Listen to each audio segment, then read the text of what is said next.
on Capitol Hill, Republicans making major moves in the process of impeaching President Biden.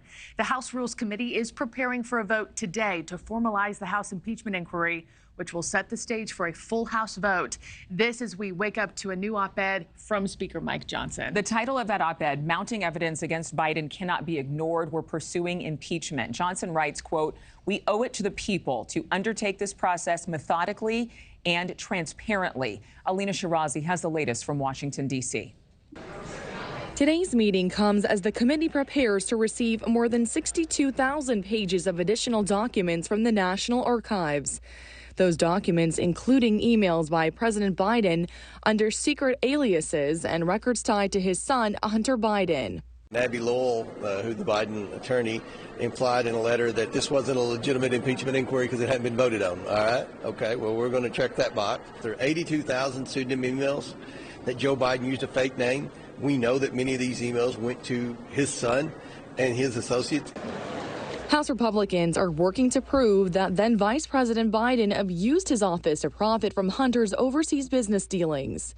This includes alleged bribes, though Republicans have failed so far to prove any wrongdoing by the president. But the walls do appear to be closing in on Hunter Biden, the president's son now fighting 6 felonies and a slew of misdemeanors over alleged gun and tax crimes.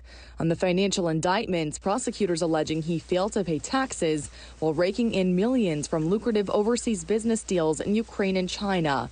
House Republicans hoping to uncover proof by then Vice President Biden saying he was enriched by these deals and that U.S. foreign policy was influenced because of them. Can you explain to the Americans, amid this impeachment inquiry, why you interacted with so many of your son and brother's foreign business associates? I'm not going to comment on that. I did not, and it's just a bunch of lies. You didn't interact with many of their business associates? I did not. Hunter Biden and the House Oversight Committee also now in a standoff over a subpoena to testify.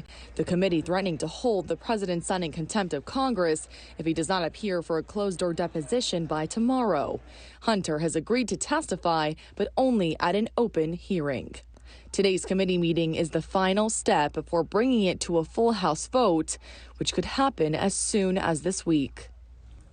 And that was Alina Shirazi reporting. Thank you for watching. Go to newsnationnow.com to find News Nation on your television provider. And don't forget to click the red subscribe button below to get more of News Nation's fact-driven, unbiased coverage.